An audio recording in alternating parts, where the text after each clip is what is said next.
Hello, everyone, and welcome to this episode of Cerberus at the Improv. We are running about a minute and a half late, so we're very sorry about that. That's Yeah. mostly my fault, slightly Tim's fault.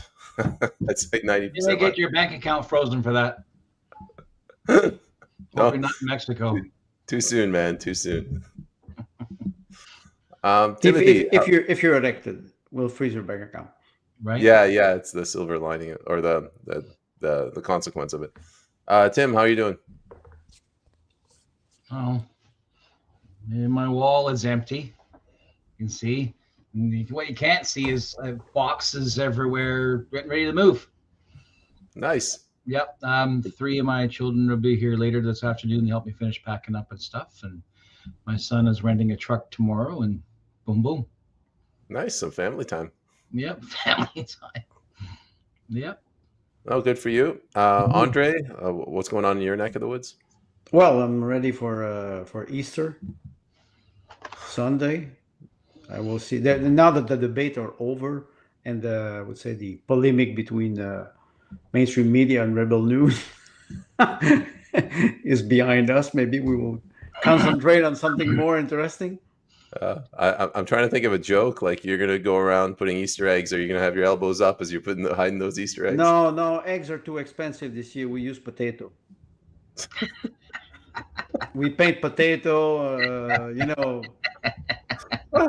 Too expensive. And the potatoes are blighted. Well, good thing with potato, you drop it on the floor, it doesn't crack. Doesn't crack. That's right. All right. On that note, I'm gonna wait. These I are saw the jokes, by the middle, but I'm gonna hand this over to Tim. Tim, you're in charge. Oh, we're doing it this way again. Okay, so this is the third episode in this series during the Canadian federal election campaign. What we wanted to do was to give Peyman an opportunity to share what he has experienced and learned through the process on this campaign. Peyman is uniquely qualified because he's actually a well-educated man with business experience and has a decent head on his shoulders and doesn't mind being in the limelight. So this is an opportunity to hear from someone who more or less has their cool under control and merits listening to his story. So I think we're going to continue today with discussion about some of his continued experience with debates, in particular with older voters and their interpretation of what's going on in Canada and their anticipation for the future. And then later on, we're going to have some fun at the leadership debates expense. So on we go. The floor is yours, Peyman.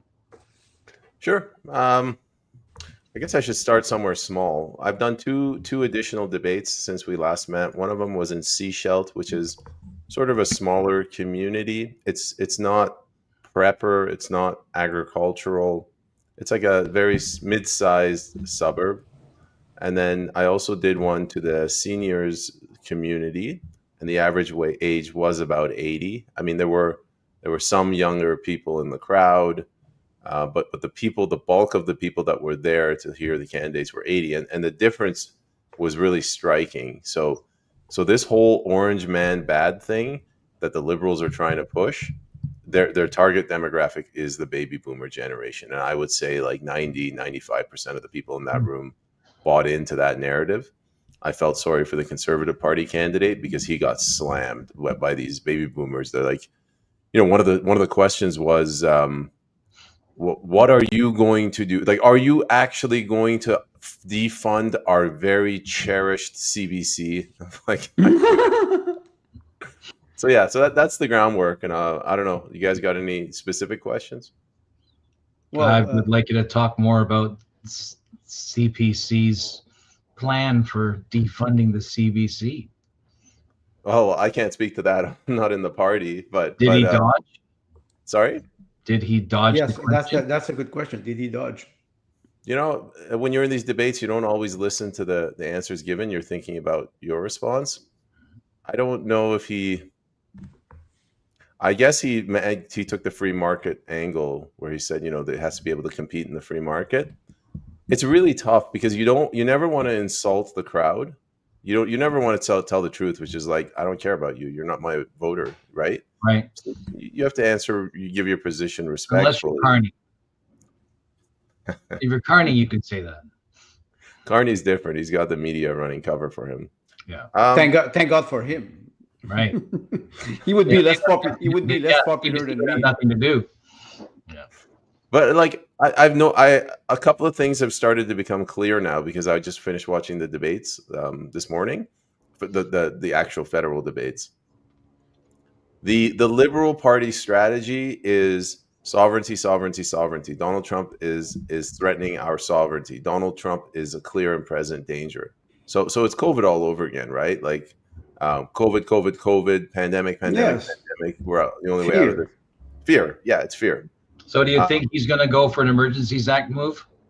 That's a good. Why not? I'm ready for that. I don't know. I don't know if he's there yet. The problem is it's a leap, right? Like, how do you get from this to an emergency? So you would need something else. You would need people starving on the streets. A protest would do it. You don't need people starving on the street. You need a party outside of Ottawa. The title of the episode is the Two Towers. Yeah. So maybe we will have the Canadian Twin Towers. Ooh, too soon. Yeah. No, okay. 2001 is still too soon. Yes, yes, but you mentioned something. You said, the Conservative candidate, he was slammed. First of all, he was there. There was a Conservative candidate at the debate.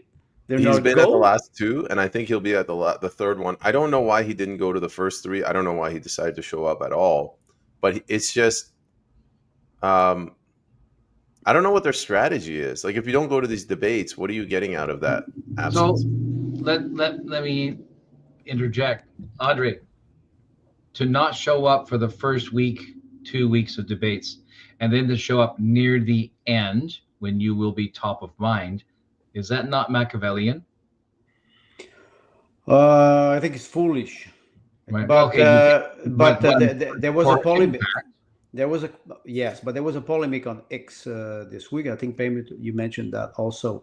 The fact that many Conservative candidates were not showing at the debate, at local debate, and what surprises me is that now they are showing what. They're sure of winning. There will be no impact. They want just to prepare for the photo finish line.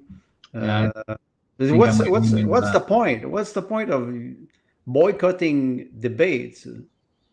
Well, you don't attend a debate if you don't care. I mean, if the end is fixed or you're not actually representing the people, so why bother? That's a good question. Are they representing the people? It's an autocratic response. From your experience in the last two debate, Peyman, you were talking about the audience. So it is mostly people who are in favor of the Liberals. So if you don't have anything to gain in a debate because all the people will cheer or vote for the Liberals, why would you show up? Like you could give two arguments. On the one side, if the majority of these people there are liberal, and when I say liberal, I mean they will vote for either the Liberals, the NDP, or the NDP. Yes. So you could make the argument your energy is best invested somewhere else. So if you're going to go in that room and of 100 people there, only 10 people will say, all right, we'll vote for you. If in that 3 hours you could hit, 1,000 houses and you could pick up 20 voters, yes. That makes more sense. For That's a small strategy. party like me. So how was the impression that you gave them? Well, the one at the seniors center, I gave a really good opening speech, and it's 2 minutes. Everybody laughed, and it was just about me. And then the format was really bad at this one. It wasn't questions. It was 2-minute intro speech, and then 5-minute you can talk about your policy. There were 11 candidates because it was from 2 different ridings. 11. So they started. It gets to me, and I was like, you know what? these guys aren't going to vote for me, and I don't give a damn anymore. So instead of talking about the People's Party platform, I told the story. And it was funny the way I started the story. I said it's a biblical story of good versus evil, small beginnings, uncertain ends. And I said it was a story of Donald J. Trump. and, and their eyes, no, like nobody laughed. Everybody was in shock. And then I told the story 5 minutes. I started at a Brexit. I was talking about the international bankers in the City of London, the bureaucrats in Brussels, how they kicked out Bernie Sanders, Donald Trump, 2020, and then 2024, and his sort of revenge with getting the money supply back from London, putting tariffs, and then I started attacking Mark Carney. I said the bankers didn't like this, so they parachuted Mark Carney, and his whole job is to stall Donald Trump.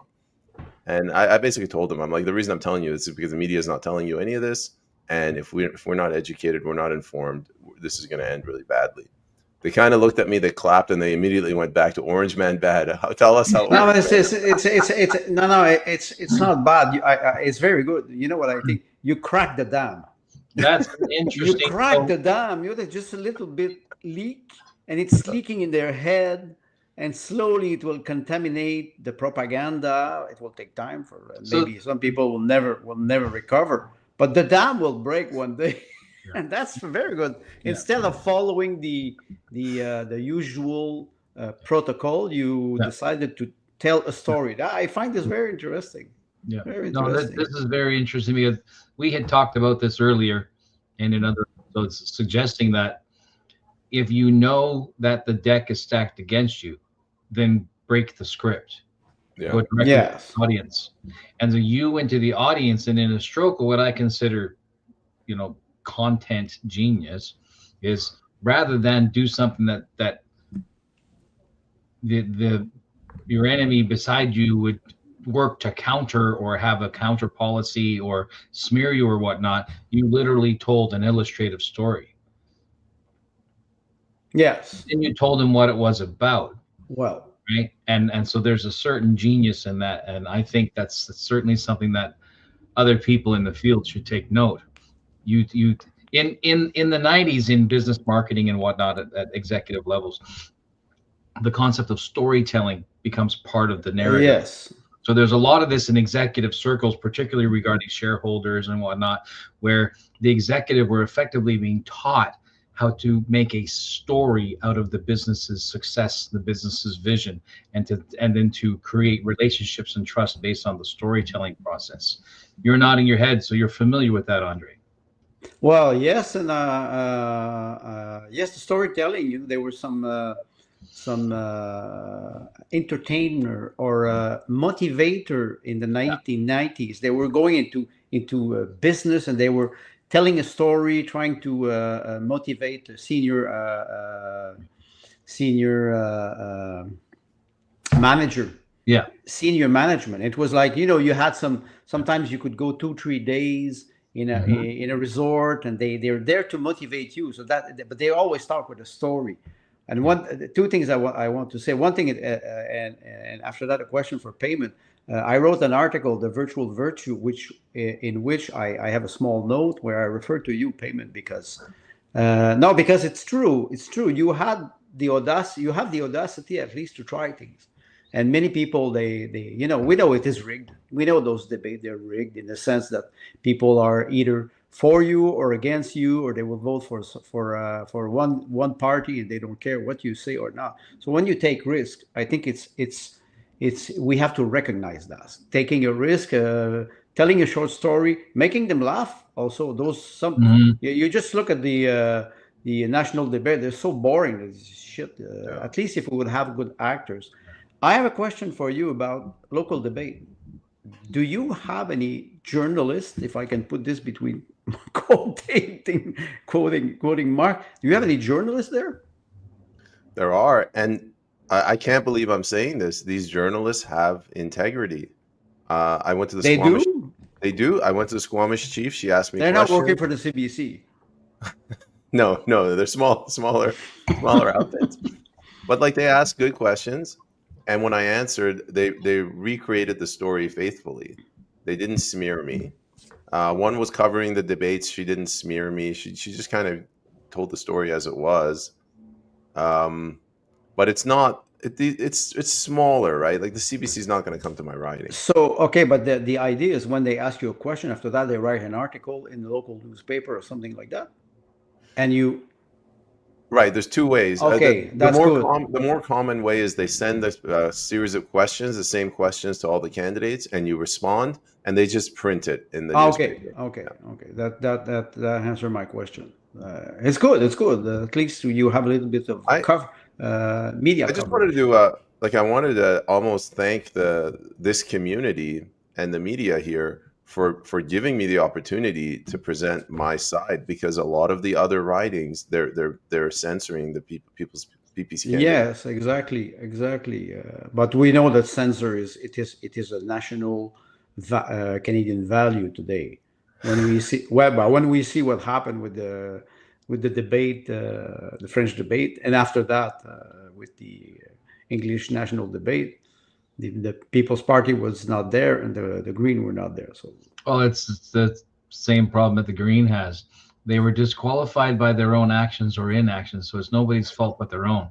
Yeah, so like I mentioned, that's what's going to happen is if the PPC candidate was a conservative candidate, then he would have an opportunity to speak, but he's splitting the vote, so no. No, and the Electoral Commission, which is a strange entity in my opinion, they just moved the goalpost. You score. No, I just moved the post. They can change it. They changed the rule for the national debate 3 hours before the debate. Wow. Did you guys watch the debate? The number of times that Jagmeet Singh interrupted Pierre Poilievre. Like, what's the point of even having a commissioner if you're not going to regulate that? Well, first of all, I will tell you, 32 years without TV, I didn't watch the debate.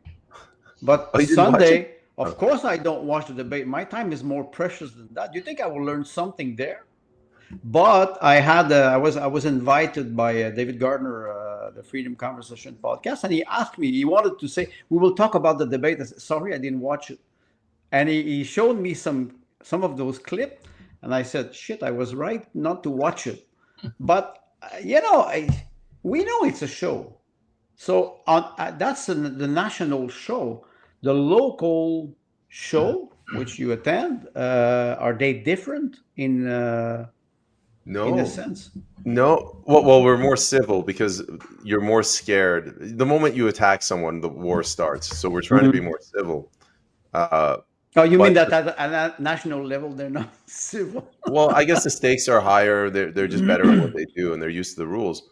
But Jagmeet is not better at what he does. No, then this I have to agree. I approve. I approve this message. No, but if Jagmeet is like the enforcement arm of the Liberal Party. He's the pit bull. So they unleash Jagmeet. They're like, just keep interrupting him. And it's sad that Jagmeet. It is sad that interrupted Pierre Poilievre so many times. Pierre couldn't get his message across. Like I was like, what the hell is he talking about? I struggled to understand it. It's sad that Jagmeet so was the moderator does not ride in my riding because pit bull are not allowed in my city. Who was the moderator? In English? Yeah, it's like CPAC, one of those CPACs, whatever they are, guys. Isn't nobody? And he didn't control Jagmeet.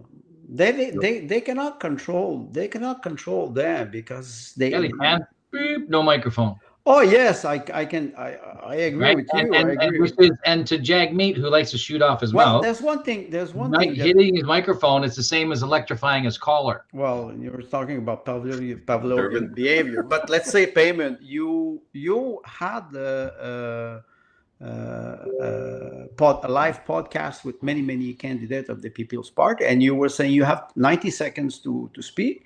And what I was watching, and you said when the camera switch, your time is over and your microphone will be cut. So that, like you said, Tim, that would be a way to, I would say, civilize those people.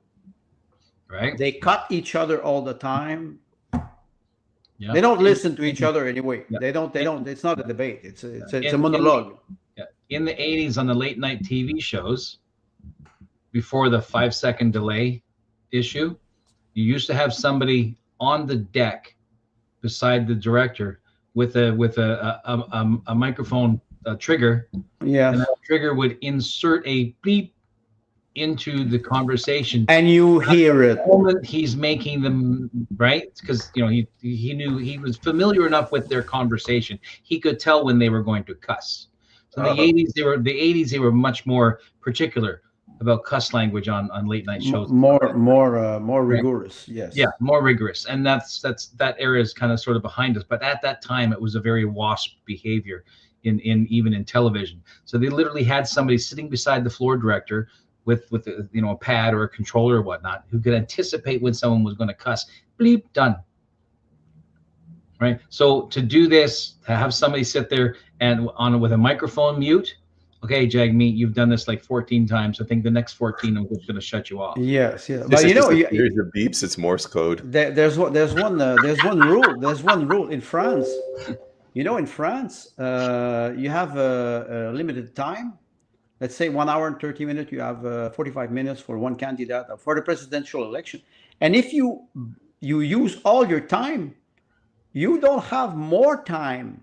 You cannot. You 45. If you use 45 minutes, and your opponent has 45 minutes, and you use everything, and the other person was intelligent enough to use only, let's say, 30 minutes. After that, he can speak for 15 minutes, and you're not allowed to do anything. That's like that's a debate version of Muhammad Ali's rope-a-dope. You save up your energy. That's right. Yes. But I have a question for you, a technical question. What about technique? Sound is good. Microphone are good. Are they well organized? Sure, but before I answer that, you asked me another question about, is it similar from national to our debates? Yes.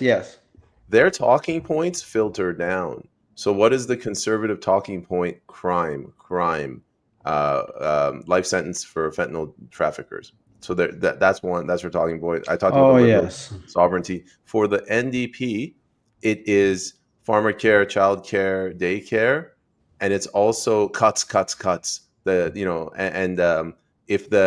was no NDP, the Liberals would drift towards the Conservatives. The NDP are very good because they're communists, because of their ideology. We didn't hear this.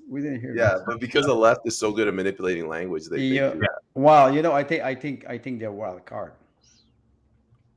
I think they're just another in a deck of cards. You can cut with a wild card all the time. I think they're just there to help the Liberals, like they are the extreme wing of the Liberal Party. Well, what would be the bloc? If the bloc would be what? The jester? No, the bloc is a nationalist party, yes? Yes, but not with the same No, that's not the point. They are a nationalist party. No, they're not. You don't think so? No, they're not. Like in terms of Quebec being a nation? No. All the MPs of the bloc, the nationalism of the bloc died 15 years ago. I understand what Andre is trying to say, but after watching the national debates, the bloc is the only party that's sane, that's rational. And the bloc, I swear, go watch the debates. Like the answers that he gave. I can't stand Blanchet. I can't stand him either, but he was the only adult up there. He was the only one that was asking. Of course, this man is the man who was Ministry of Energy in 2012, and he voted the speedy carbon tax.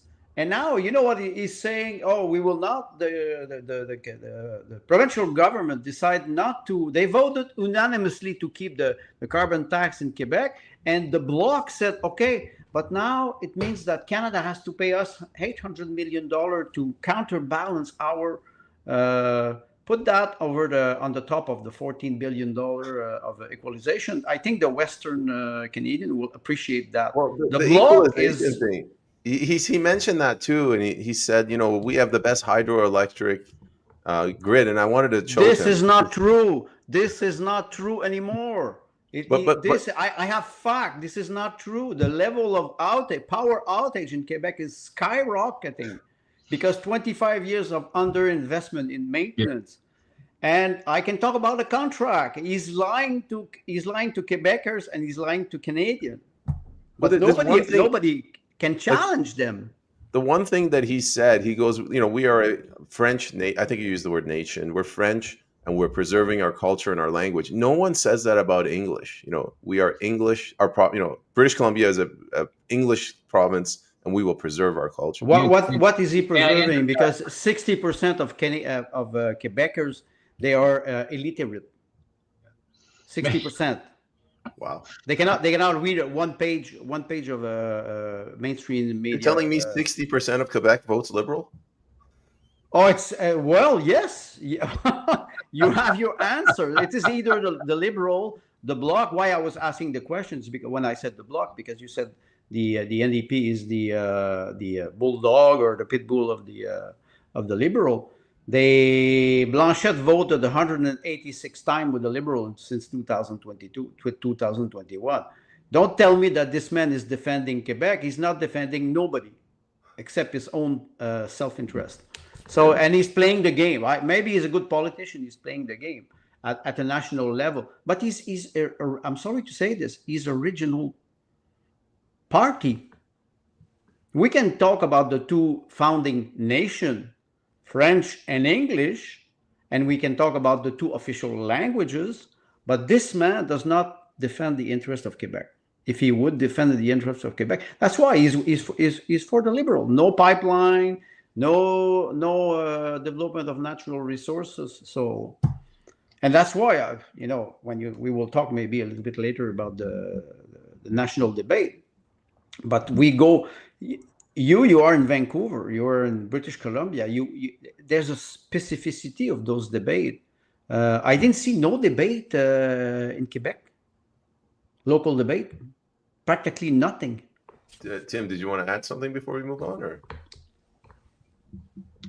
I was wondering if he's frozen. He's frozen.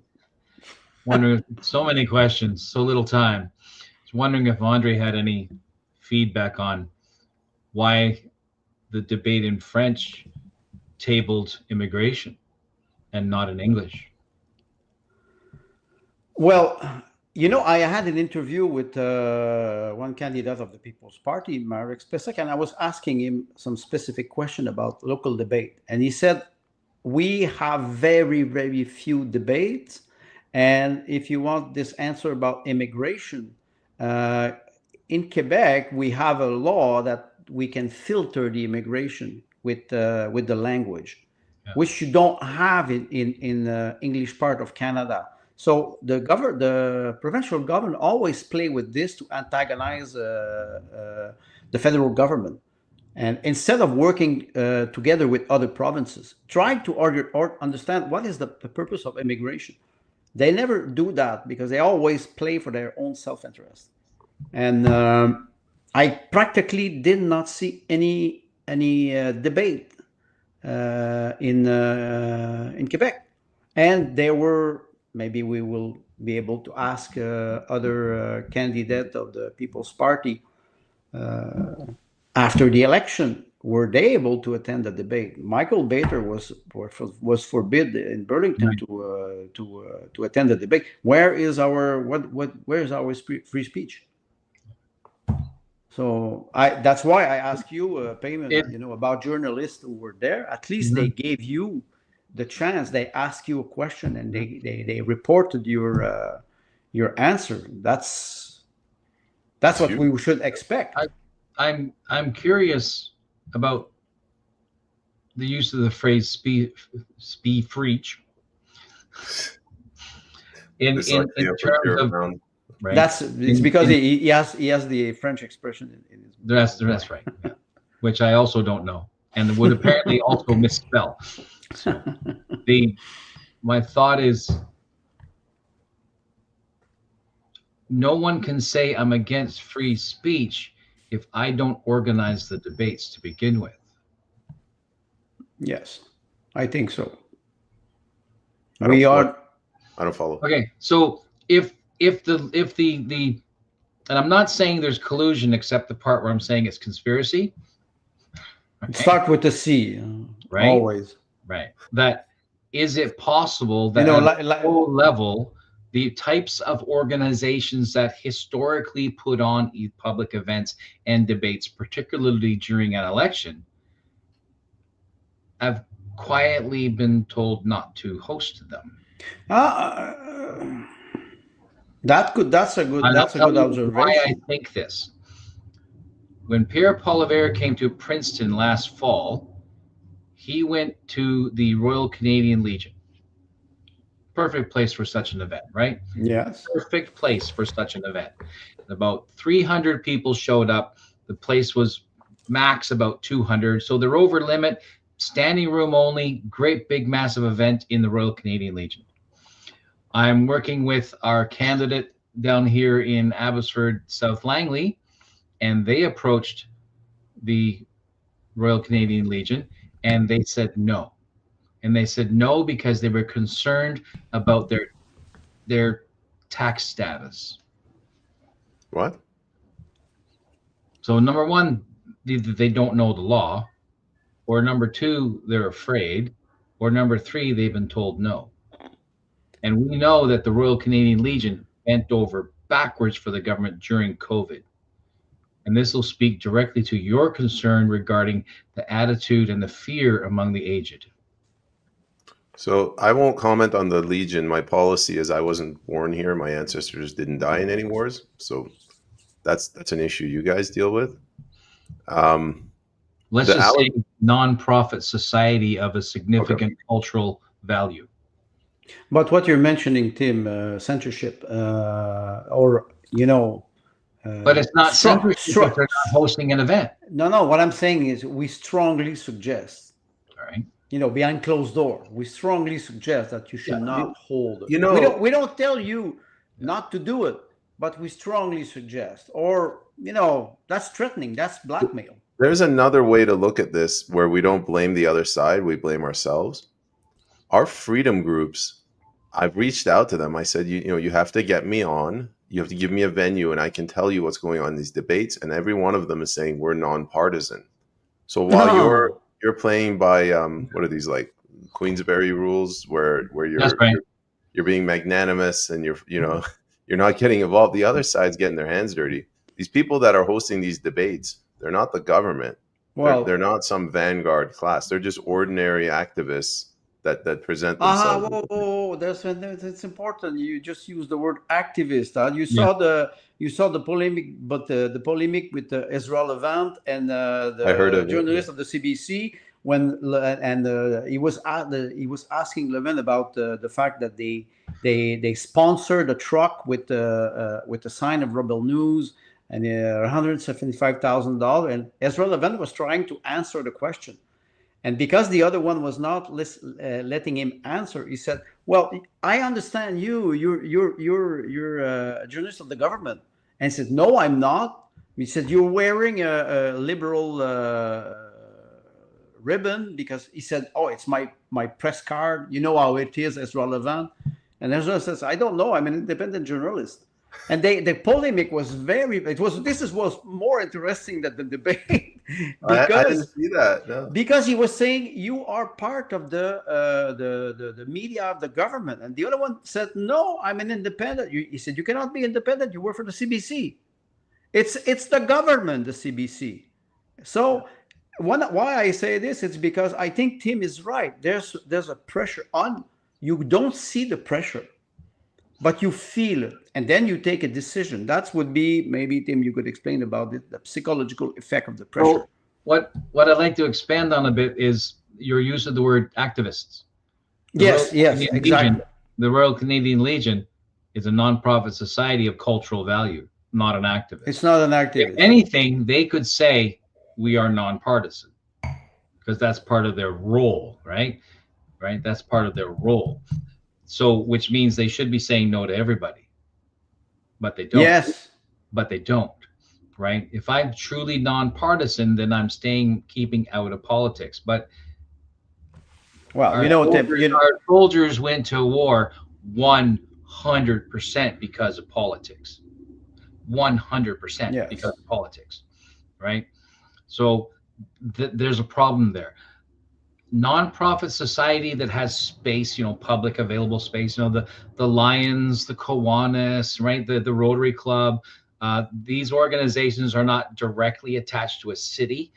per se, like in a municipal structure, whereas the Chamber of Commerce is That's a big difference. right? Downtown Business Improvement Association is, right? And so these are the types of facilities that ought not, in Queensbury rules, decline any legitimate organizer from attending, for requesting to host an event.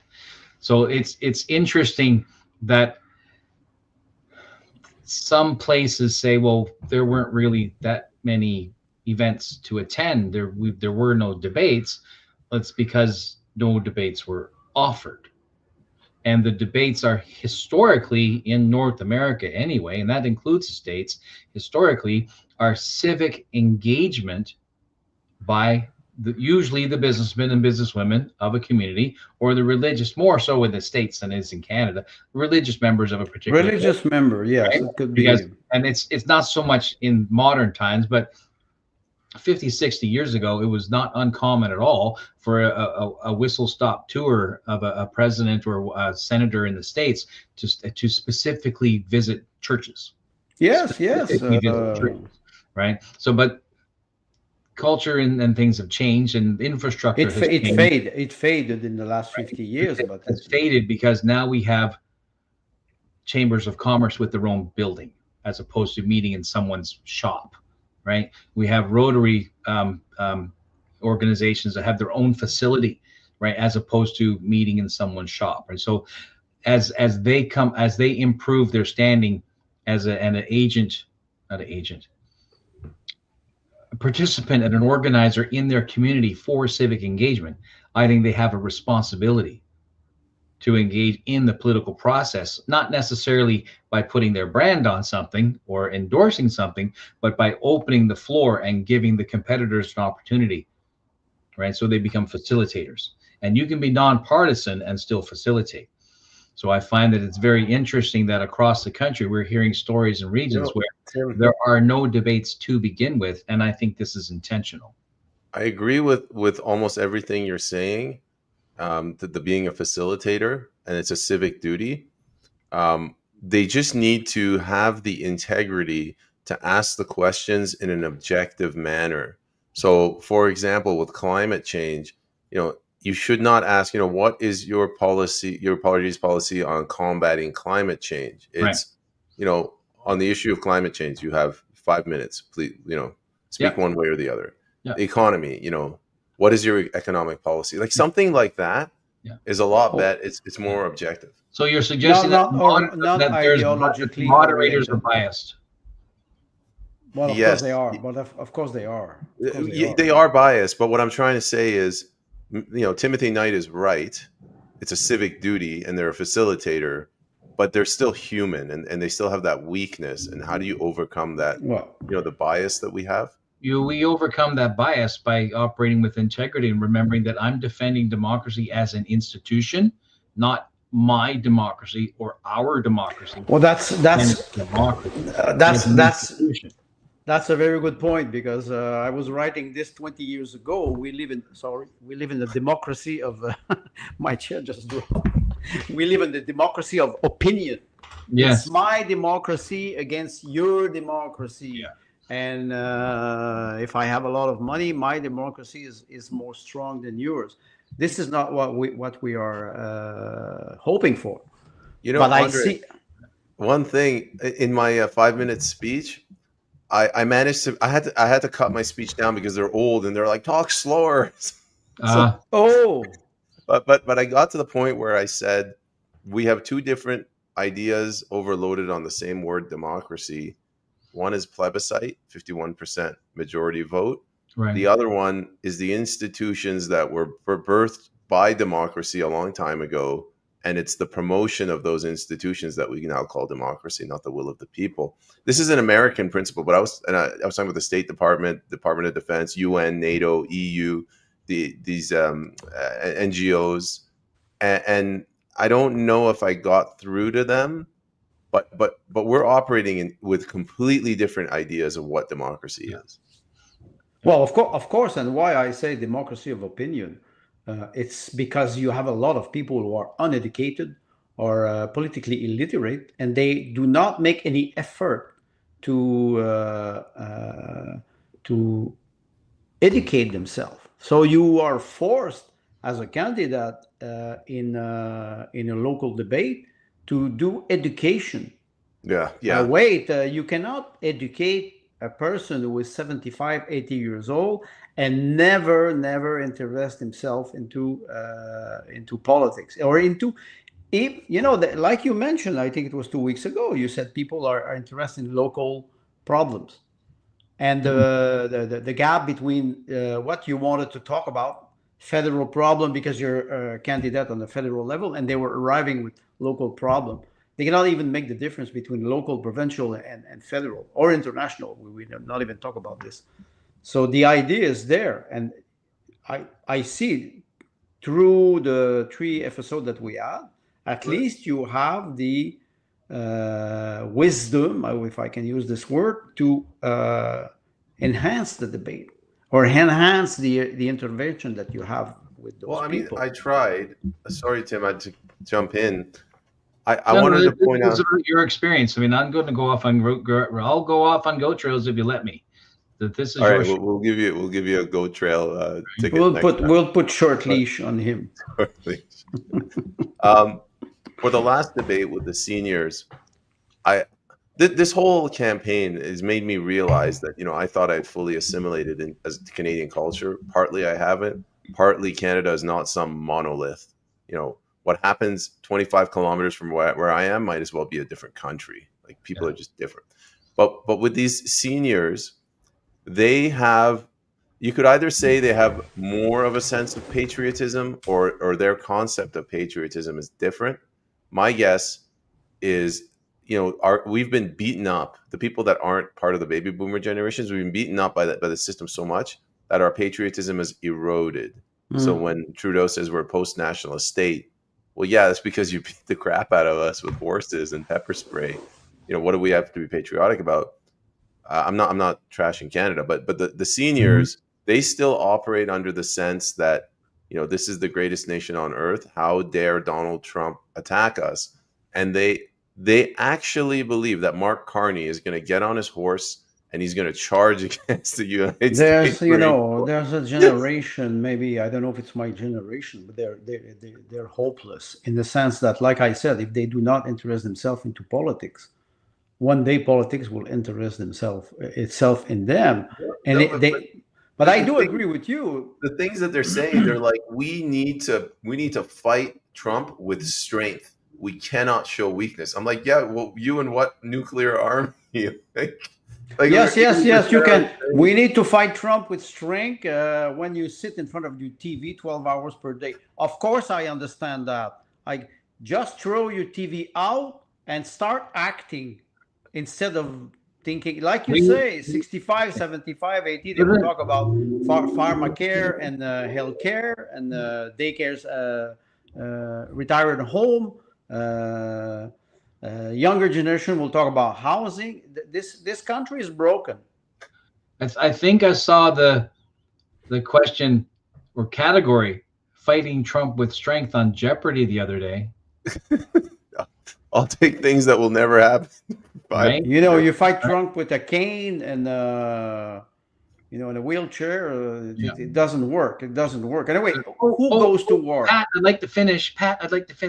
Go. Sorry. Spin the wheel. That I get it. It's there. The boomers suffer from lab coat syndrome still, because that was the effect foisted upon them in the commercials and their radio and their media and their movies when they were very, very young. And you're trapped. Psychological manipulation in society was rampant because there were no controls. Yes, the wild west of post-war commercialization, and well, I can even call it. You've got actors wearing lab coats doing commercials pretending to tell you about how good the toothpaste is. In the 60s, yes, selling toothpaste, right? Or soap for You've got an entire generation who, for a while, believed that thalidomide was a good product. Meanwhile, Damn. Okay, right? so you understand Right? you So, understand that the meanwhile, thalidomide causes birth defects, which are malformed or unfinished all right, limbs. apolidamide, yes, of course. In 1960, it took 25 Thousands years. and thousands It and thousands of babies. it It took took it decades it took for them to. 25 years so Yeah. they could prosecute the pharmaceutical company, like it will take 25 years to prosecute Pfizer. What you're mentioning, and this is where I don't want to antagonize generation, because generation who are my age, 65 or over, they were trapped in a propaganda experiment, a psychological experiment. They never got out of it. Me, I don't know how I got out of it, but it's true. And the difficulty for a candidate Did you ever get who are electrocuted while you were working in the line? That's how you almost, got out of it. almost. That's Yes, how you got out of it. damn, Got hit by I think lightning. about this now. You're right. I almost got electrocuted, but payment, and this is maybe important. That's why I want to thank you for what you're doing, because it's not easy to go and to meet different categories of people, different social classes, different generation, and try to bring a message of hope with a rational mind. This is not easy. I never said it was easy, and so I'm happy that you did it, and maybe people will benefit from this experience that you have now, because having a debate, we can have debate, you and me, but if we don't have moderator, if we start to discuss, if I totally disagree with Tim one day, maybe he will throw the microphone at me. So we are civilized people, but in a debate like this, in a local debate, you are not in a friendly environment, practically never. If what if In what if Yeah. what I in a see. local debate, your enemy is the local media. Yes. Well, And that's I have like our association is assisting 3 candidates in 3 different districts across the Fraser Valley here in BC. The local media relishes an opportunity to embarrass our candidates yes. and I'm not surprised. actively pursues that opportunity. Right? They will chase an ambulance just as quickly as David Menzies. Well, he's fast. He's fast. But Tim, you mentioned something, and maybe Payment will could answer. You are president of those association, and you're supporting those candidates. Did they attend? Did they attend any debate? And Yes. how it was? Multiple debates. And Debates. What was it? And Positive? If a candidate is unprepared, he will be thoroughly embarrassed because the camera is running, and the camera doesn't forgive anybody. Who was responsible to prepare them? Well, the candidate is responsible. The candidate is responsible to be prepared, right? So that's So if I want to that's on the candidate. But my point is, there is no public environment or public engagement with other candidates in where there will be a camera that is not hostile ground to a candidate. Okay, but what It's you know all why hostile ground. you know why I asked the question? Who was responsible to prepare them? Because if I need a brain surgery and I go on Google to see how I will do it, they are debates are part of the political life of a candidate or a member of parliament. So it would be important to prepare those candidates to face a camera, to Andre, talk with a microphone, to answer an opponent. if I had a time machine and I could go back 4 years, or I guess 2 years when I started, I would say like just Google local debates. It could and be watch them. no, go attend. It could be on Oh yes, okay. ballerina strategies and tactics. Just go in there and you get used to it, because Yeah. it's a different skill. You have compressed 90, so you have 90 seconds to respond. You don't know the question beforehand. and you don't know the audience before you walk into that room. Okay, can I ask you a question? When we started the episode, you said I had 5 minutes and I told an anecdote. So did you prepare it? Because did you have a chronometer and say, okay, click 5 minutes, and I have to take, because when I do an interview, and if I want to measure the time for a question or an intervention, I will monitor and I will practice until I fit in it. I fit in 4 minutes. So did you practice before? Yeah, so I just Googled a few dates. So I had to Google Brexit was June 2016. July 2020, that's when they went and pressured Mark Zuckerberg. Nobody knows this, but Mark Zuckerberg resisted censorship. In July, they pressured him. He did. The Senate hearing. No, well, yeah, but it was called yes. Adgate. They said, we want to censor you, and he goes, no. So they attacked his ad, and then he's like, all right, fine, I'll censor. And then I think that's it. Everything else I knew off memory, and I was driving down and I was looking at the clock and I waited for the hour to hit the minute mark, and then I started the speech and I just checked to make sure it was okay. So you check. So you prepare a little bit in advance, because if you speak a little bit too fast, you will finish in 3 minutes. If you speak too slow, you will finish in 6. I put like 3-4 hours of information distilled into 5 minutes. Yes, but that's what I say, and that's why I ask you the question: did you prepare in advance? Because that would be a good way for a candidate to, first of all, just to chronometer his tone, the level of his voice, the speed. When you're a little bit nervous, you speak a little bit faster. So it's important, and you lose credibility. You lose credibility because people will look at you. The only thing you have is your voice, your presence, your emotion. If you're funny, if you're nervous. If we're going down this road, then, and if there's any candidates that are watching that still have debates, I cannot stress how important authenticity is. I won't say who, but there was a local PPC candidate, and this candidate was clearly had rehearsed and memorized their speech. And their question, they were saying, I would like to thank my community. And it's, it's just. He was a robot. He was a robot. Yeah. Hamster wheel, right? And you see it at the national level. Like Pierre Poilievre, when he looked at the camera and he was delivering his lines, it looked like he's like, holy shit, where's my teleprompter? Do they have prompter? Do they have prompter? No, they have hearing from Kamala Harris. Yeah, the earring. But like what I go back and I watch some of, I failed. Obviously, everyone makes mistakes and no one's perfect. But except him, of course. Well, yeah, but we're mortals compared to that guy. But like how your hand gestures. Allow me to refer to my father in this moment, this austere moment. My father would say, "Once I thought I made a mistake, but I was wrong." I know, I like that.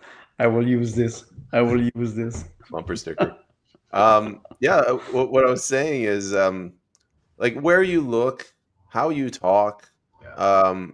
People can pick up if you're scripted, right? But I remember I had a closing speech and I did that Elon Musk kind of pause, and I just said, ask yourself what kind of government do you want to live in, and how much government is enough government. And then somebody actually clapped, and I was like, holy crap! And that's great lines. Yeah. That's Thoreau, isn't it? Henry David Thoreau. I could have sworn I stole it from someone. I just don't know who or why. Yeah, it just came to me. Right. Another one is as much government as we can tolerate. That's Thoreau. Yes, you're right. So I just thought this up on the spot. But my point is, when they give you 90 seconds, you don't have to use that full 90 seconds to get 1 billion talking points out. No, especially if they ask you what you will do about climate change, you could just answer in 5 seconds. There's no such thing as climate change, and that's it. That's it. You can keep the rest of the, you know what I mean. I think I would use that to launch into the spirit of conservationism, right, as opposed to the spirit of environmentalism or activism. Well, right? So it would move into a different type of proactive statement. Regarding preparation, when I was in grade 11, so 17-ish, participated in a half a dozen or so public debates between schools and different Lions Club and Rotary and whatnot.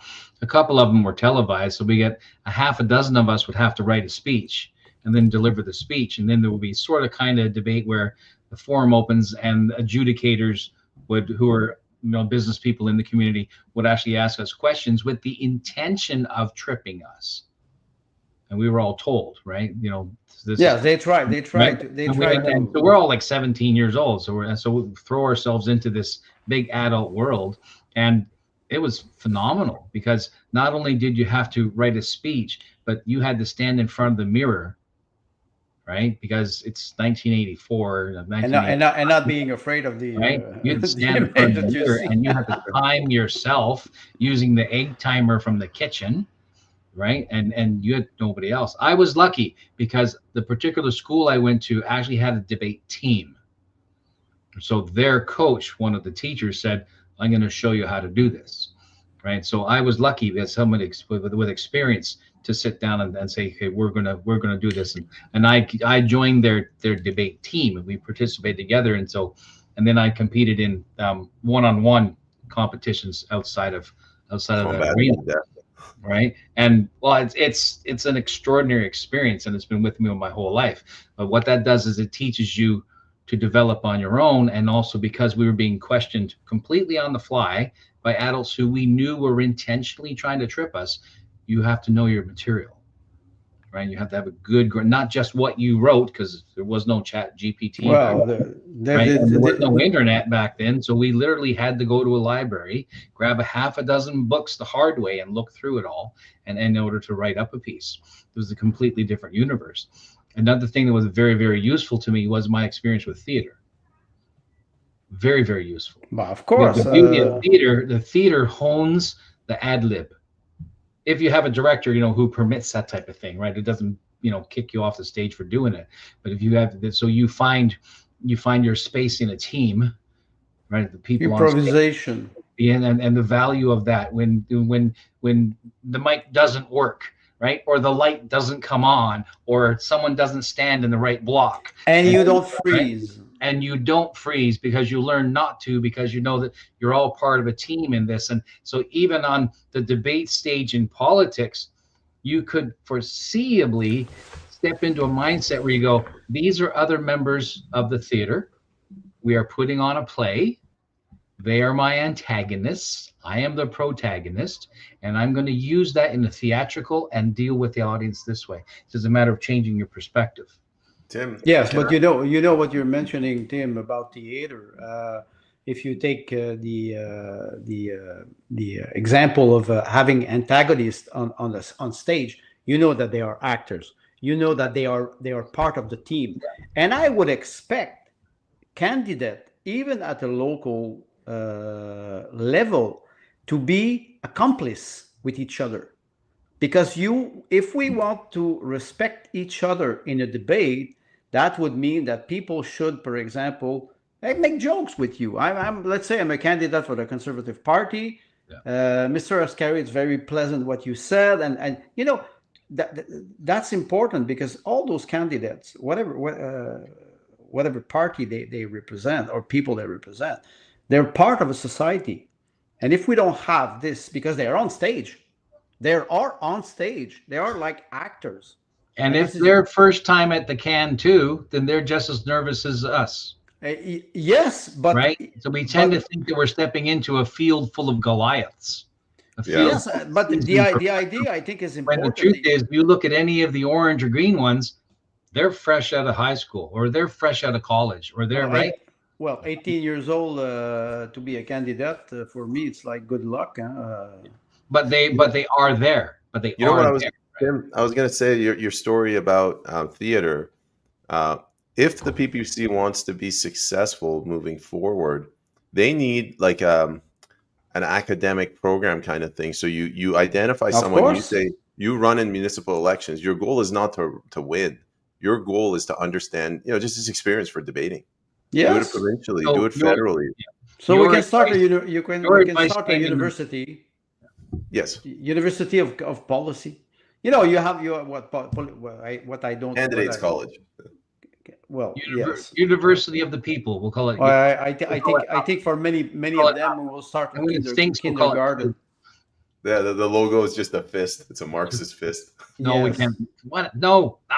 Ugh, cringe. You mentioned a couple of weeks ago, one of the best things a candidate can do is have their own podcast.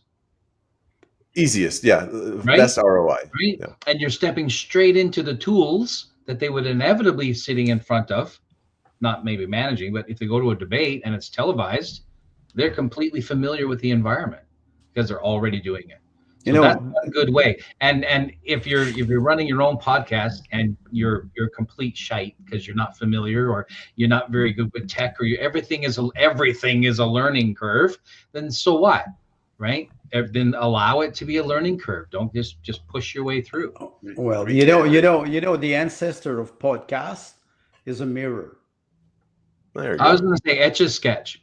Well, if you want, but I'm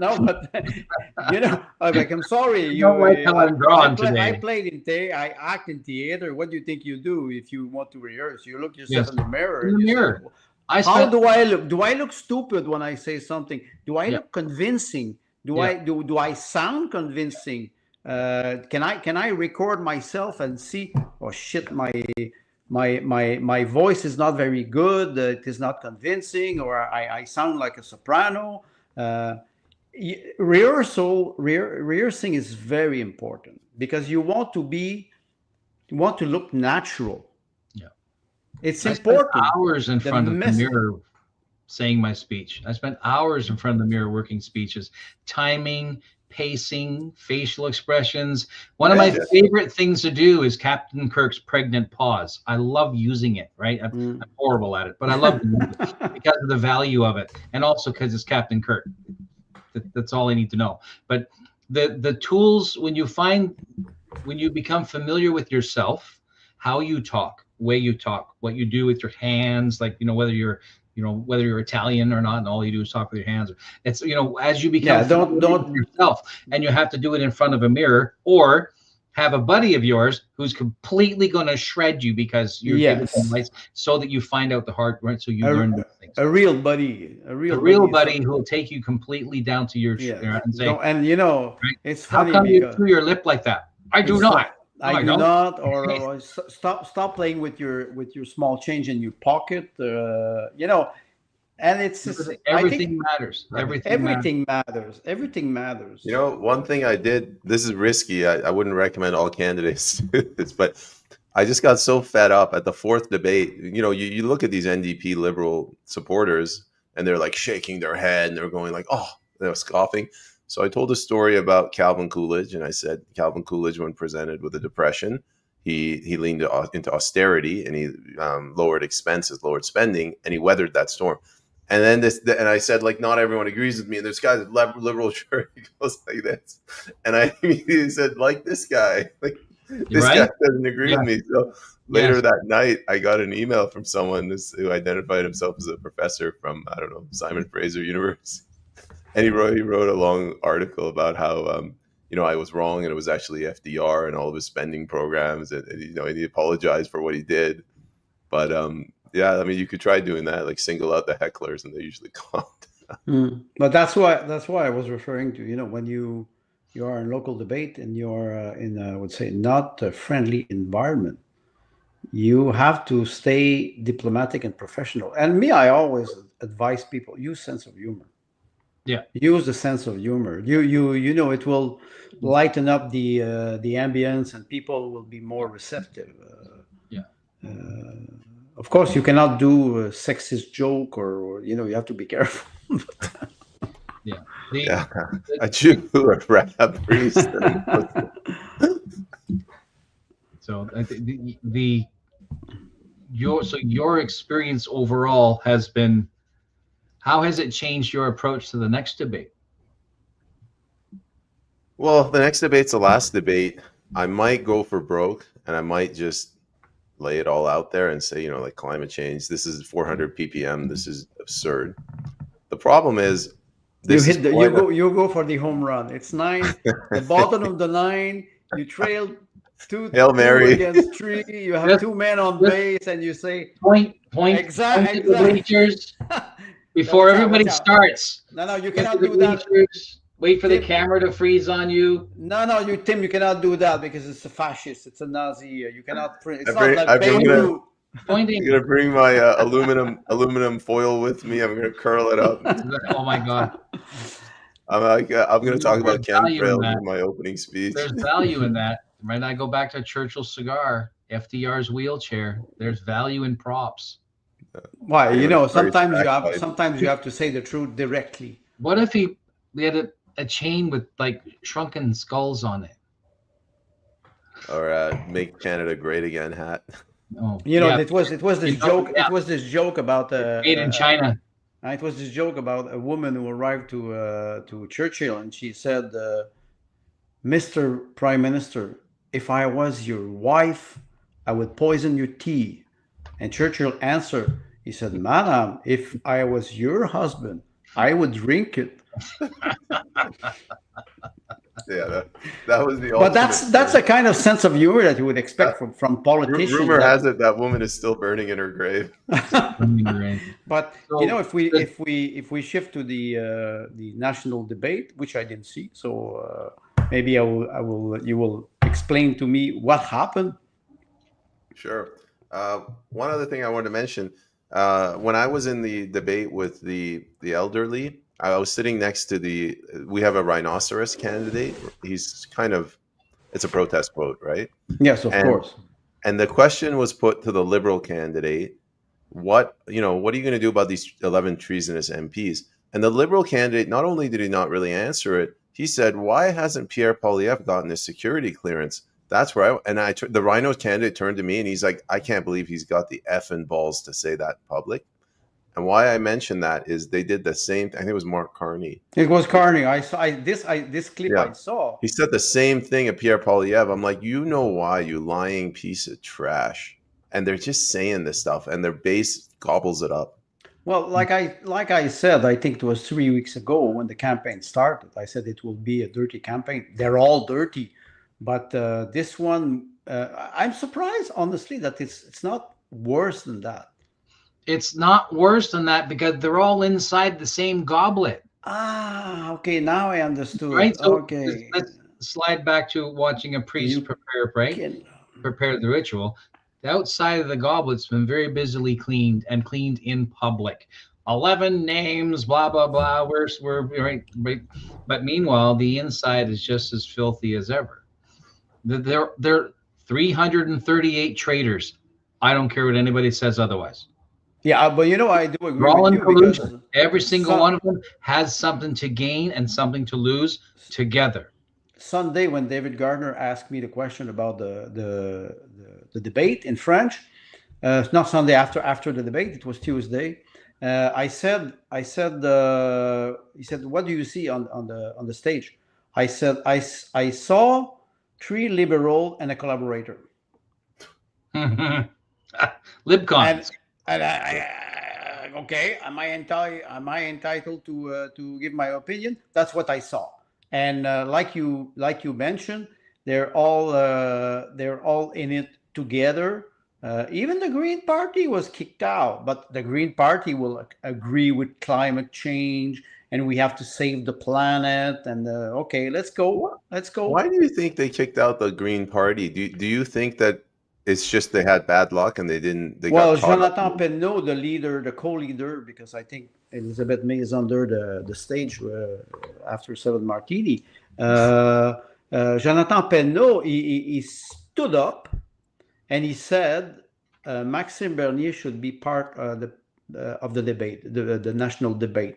The People's Party should be part of the national debate, whether I agree or not with him. And he was the only one who stand up. And strangely, 2-3 days after, they kicked out the Green because they said that they didn't have enough candidate. They didn't. They said that they started with enough candidates and qualified, but then they withdrew a certain number of candidates so they could more strategically.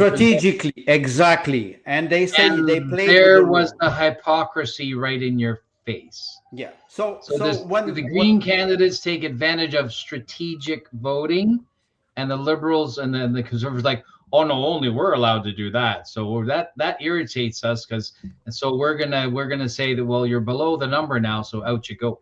Well, it's a circus. The French debate was 2 hours earlier because there was a Montreal Canadian hockey game, and they were the Montreal Canadian was, if they would have won the game, they won the game, and they would qualify for the series. So they said, "Oh, we're afraid that all the citizens will not watch the debate if it is at 8." What? I said, wait, why don't we merge them together? Hockey and politics Elbows together. Elbows up, elbows up. So the national debate in French and in English, they're pathetic. This country is just such a joke. If I was in charge of the debate commission, I'd put everybody that back brace, and I'd force everyone's hands to be up, elbows up. That should have, yes. And you know Canada. what? They would have done it. They would have done it. A series In of pulleys Canada. just pull people's elbows. The only problem with Bolivar is because if you use the red color, They didn't even need people. They could have just used cardboard cutouts and silhouette. But and they talk. Paper puppet show. Peyman, you were talking about Yves-François Blanchet, that he was rational, and he looks rational, Blanchet, but he lies because there's no fact behind. They do not bring any fact. When Carney, and that's one small clip that I saw in English, when Carney said we will build My notes. 500,000 houses, Right. and I said in the interview that I had with David Garner, I said, if Carney tells me that he will build 500,000 houses that are worth $5 million a mansion, I agree with him. I want to stay in a $5 million house if he can provide this for. But he does not provide any economic data. How much lumber you need, how much concrete you need. They No, he doesn't have to. and I can build 500,000 houses in 20 years. What's the deadline? What's the Andre, goal? This is what I mean. Like this Blanchet or whatever, he said when Carney was talking about healthcare and what Ottawa's going to do about healthcare, he said, this is an intrusion in our jurisdictions. You're always talking about more intrusions, and you think you can do things better than we can, and you end up stealing our ideas anyway. Like, that's the right answer to give. But all the other ones, like the NDPs, like farmer care, child care, daycare, keeping people safe. Yes. How about you stop pushing safe supply on our streets, and how about you go die as a party? Blanchet gave the right answer, but he's using Alberta money to pay for his own health. Exactly. It's very easy. When Right. I say So when yes, I say Quebec is a socialist conceptually, province. Right, conceptually, Blanchet is right. Like, Of by the course he is. He's a Constitution, socialist. he's right. But He's a the socialist. practical, the real life, what actually happens is. Hey man, I'm working with what I've got, man. Right? No, this is not about this. Peyman, this is not about you, right? But it's Nothing personal. Nothing personal, but is Blanchet giving the right answers? Absolutely. He's a skilled politician, and he also understands the boundaries of where he is and isn't allowed, where he jurisdiction for authority, and he knows that, and he knows that the Liberals are more than happy to push into the authority of other provinces, because he watched it happen in real time when they were locking down Montreal for no good reason. Right? So he knows what it's like, and he knows when to play along and when not to play along. And right now he's not interested in playing along because he legitimately thinks he can win Liberal strongholds in Quebec. Well, we will have a very big surprise, because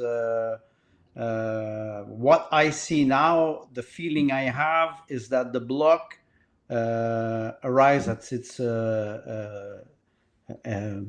experiency life. Expiration date. It is. Yeah. You can lie. You can lie all the time. I don't remember what the quote is. You can lie to people many times. You can lie, but after a certain time, lies don't work. And Blanchet is very, very good at lying, because, like you mentioned, with the carbon tax, for example, in Quebec. He says, okay, and this he didn't mention in the debate. He didn't talk about the carbon tax in Quebec, that we pay 40 cents per liter more than in Ontario now. And it is funny because he's defending this, and after that he has the audacity to say to the federal government, oh, you have to give us 850 million to compensate for that, because wait, okay, go ask Alberta. That's funny. That's funny. So they are always antagonizing Canadians, pushing them one against another. It's fascinating to see how they work. They're good politicians. You're right. So we're paying all this in alimony, and we don't even have the pleasure of a divorce. No, exactly, and they will ask more and more. Into our Telegram channel. You want to bring it up? Sure. A graph from 338 Canada. While I'm doing that, we'll walk back to talk about the Greens for a moment, or the cancellation of the Greens. Oh wow, there's so much. The Green, maybe. Well, we'll see. Telegram, 3 angry men, bottom. Yep, just bringing it up. One thing that I from 338 Canada. One thing I noticed about those debates on a national level, there were many spaces that were preparing to comment and everything live simultaneously. It's like a show. They look, I said to David Gardner, I said, it looks like a space. At the beginning, they're very civilized, and at the end, they start to attack each other. And because they don't have sense of humor, after 1 hour, 30 minutes, it's becoming very boring. Yes, that's interesting. Yeah. So up until the English debate, the popular vote projection on the left included the Greens. Yes, now it's out. Since basically the beginning of time, at least as far as 338 is concerned. Yes. And so this is, I find, suspiciously curious timing, because the Green Party still exists. So why are they suddenly only showing them on the right-hand graph? And so this, like I said, this is suspicious timing. That the day after the debate, the Green Party is no longer showing up on the popular. Yeah, I get what you're saying, and this is kind of where I was going with this. Something bad is happening or going to happen to our quote-unquote democracy. First, you ban Maxime Bernier, then this Green lady is out, and then you ban all journalists. Do you remember what I wrote? And then there were none. And then there were not. Well, what I've been pushing around is who's the murderer? This is the coalescing of the Uniparty. What? Who did what? Why are you pointing at me? I didn't do it. He's putting on the top. You're on the top right now. Yeah. So I consider this the coalescing of the Uniparty. Well, it's a heavy tendency when I talk about uniparty or three liberal and one collaborator. The green is I honestly I don't understand why the green. What I see here is orange is a shade of red and blue is a shade of blue. So those are your two parties.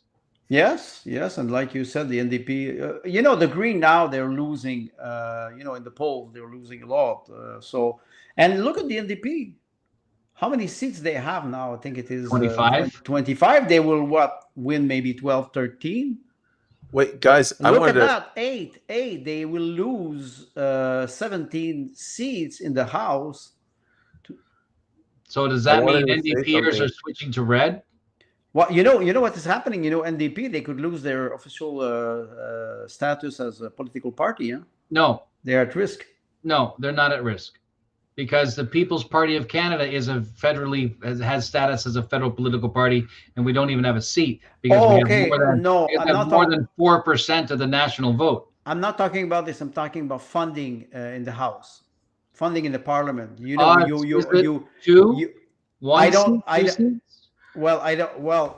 need a certain percentage to have funding to be able to attend committees and. Yes, so that was the progressive conservatives. That was with Kim Campbell. The two only MPs were Jean Charest and I don't remember the other one, but Sorry, guys, to bring it back to the Green Party, another observation: the elderly people in the last debate, not a single question about climate change. So They don't care. They don't care because they're at the end of the life. But like it was, Come on, it was the log on the interesting. fire. I'm sorry, you're 85 years old. The agenda 2030 most probably will be dead. So Yeah, they're interested in hips, not the environment. yeah. Uh, No, but and Hip- it's but not hips are pejorative. hot. I do not want to antagonize people, but they're self-interested. They but will but like follow their. it's one of those things where they say be careful what you wish for. All of these debates, I'm like, I just want to get one question about the economy, one question about the debt, and when it comes time to these questions, like they don't care about the climate change, which is good. They're at, well, I mean, from my perspective, they're asking questions about the economy and the debt, but then they're like hyper focused on Orange Man bad. So it's not like you're never presented with a perfect scenario. Of course not, but okay, like you said, you have to respect the audience, you have to respect the people, but it's always a non-friendly environment because we know that the country has shifted far left. And they always talk about the expression far right. Now we're far left. It's socialism everywhere, and Carney is not even hiding it. He said, "I suspended the carbon tax, and after the election, most probably we'll bring it back." He answered a journalist on CBC. I said, "What?" And the people, they fall for this. Man, like the debates, the arrogance of Carney. He turns to Pierre. He's like, I don't know how many times I can tell you this. Trudeau is gone. The carbon tax is gone. I'm like, how stupid do you think Canadians are? Maybe they are. They've completely forgot. There's Does a lot Trudeau of people. still hold his seat? Who? Does Trudeau? Trudeau still hold his seat? Trudeau is not. He's not running. But does he? Okay. He's not running. He's right. not running. Yeah. Because he knew he would. I know we're in the campaign now, so yeah. He's not running. But you know what? You said one thing. There's some latent trauma they're bouncing around in my head. You said something about Carney that he's arrogant. When I look at this man, and you say Canadian, they are stupid. No, they're not stupid. There's a lot of people, the vast majority of people, who don't want to see reality because it's frightening. And second of all, it will disturb their personal fiction, and they cannot support it. The psychological trauma that we suffered since 5-6 years with the COVID mandate and everything affected the behavior of a lot of people, and they are stuck, like you mentioned, arrangement bad, and they're stuck in a Manichaean way, and they cannot change it. The fact that you attend those debates and that you try to be rational is a good thing. I just hope that many candidates will listen to this and they will start to think rationally. They start to act rationally and not emotionally in a debate or in a campaign. We still have what, 7 days, 8 days, 10 days, 10 days of campaign. I see the tendency now. People are getting emotional. Are they getting emotional on the battlefield? You do door knocking. You meet people. Are they more irritated? What's the feeling you have now with 10 days left? Honestly, as a candidate, the average person doesn't care about politics. So door knocking, they had zero interest 4 weeks ago. They have zero interest today. The debates are the people that are actually interested, and they're getting, like, I find that they're getting way more aggressive. So the fourth debate was Seashelt, and that's when I noticed that people in the crowd were there supporting their team. So there's people with the liberal logos, there's people with a conservative hat. If someone said something about the conservatives bad, they would boo them. And then in the elderly, you didn't sing the Stars single. What's the name of the name of the Stars? The national anthem of the United States. Star Spangled Banner. Star Spangled. You didn't sing the Star Spangled Banner. Star Spangled Banner was written in the War of 1812. Really? Yes. I didn't know that. Yes, no, but I didn't think that. Canada one. But just to wrap it up, the elderly one, it got really, really bad. So there was one guy in the front row. Anytime a liberal said anything, he'd start clapping like crazy. The NDP, they had one of their plants where, you know, the guy says something like gravity is real. They're like, oh yeah, this is amazing. And then psychologically, when one person claps, everyone will clap. That's right. Same thing with the conservatives. Yeah. And I don't approve of that, man. That's really dirty. Well, it's a lack of civism. If I could say one thing for myself, It's not a hockey game. Yeah. Maybe it is. Maybe it is. Elbows up. Maybe it is. Get them on the boards.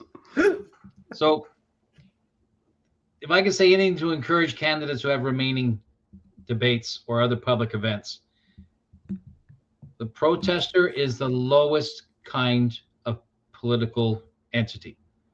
Close to activism, like you mentioned. The Often. activist is least educated on the material and aware of, and they have focus. They also are with other support, either within and without. The politician is your average run-of-the-mill backbencher, right? Who does what he's told and sits there and plays his game. The statesman, we don't have any in Canada. No, this is Randy Hillier. a fact. Sorry, Who? Randy Hillier. Yes. Okay. Ontario. So we have one, right? That's Diplomats, goose egg. Melanie Right. Jolie. So- Melanie Jolie. She's in David Eby? there. Yeah, right. Oh no, What I'd like to, any candidate, if we're going to defend democracy, don't act like a protester. Don't act like an activist. Don't act like a politician. Behave, dress, speak, prepare, treat the voter like you are a statesman. Yes. That's democracy. That's what you're trying to protect. That's what you're trying to do. I don't care about the other conspiracy, this or that, or water or air or wood or oil, or I don't care. What I care is that you go into the seat and you give us solutions that are actionable for all of Canadians. One other thing that is important, and I think you're right, Tim, about this. A candidate who will be elected, even if he's not elected, represents the institution. Yes. Why not? Why we have Election Canada? You know all the rules, Tim. You are an elected, you are an official candidate because you gathered your 100 signature, you have an EDA, you have a financial officer. So you represent the institution. And in that matter, you have to be professional. Yeah. Because if you're not, if a candidate is not professional, does not act professionally, it will undermine the authority of the institution. I think it's undermine the institution, and the media will eat you alive. Yes.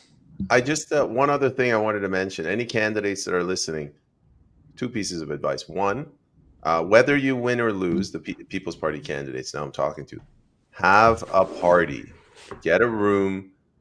Get some food. You can watch it. You can make it a watch party. You can watch the election live. Thank Yeah. your Yes. volunteer, You your owe it. team. Yes, you owe it to your team and your volunteers. That's the Yes. first thing. Yeah. The second thing, bring your nomination papers with you. If you lose, you say, I intend to run in 2029, and get them to sign it. I'm sick and tired of these candidates. Like, oh, I couldn't get my 100 signatures. You had 4 flipping years, man. Yes, 4 right. years. ahead. Take ahead, and maybe I will give one more piece of advice. Yeah. April 29, you do a postmortem. Oh, yeah. What went wrong? What we did good? How you can thank the people who help you, and you try to do you don't have to write a 300-page thesis, but you do a postmortem of what went wrong and what was good, and after that you can at least build on that. You will not do the same mistake twice if you identify them, and if you try to solve them with another I would say strategy. I think there's a lot of things that I think it's Michael Bater who mentioned that in 2021. He said after the election, the day after the election, I went into the local of the and it was empty, no light, nobody was there. He said I felt so alone.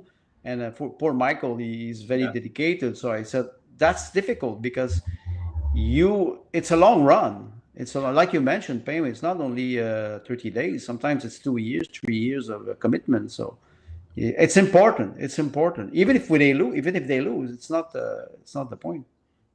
I second Peyman's recommendation. If you are a candidate, you will save money for a decent watch party. You will invite your team players. You will invite your local association if you have one, and you will invite your volunteers and your biggest donors.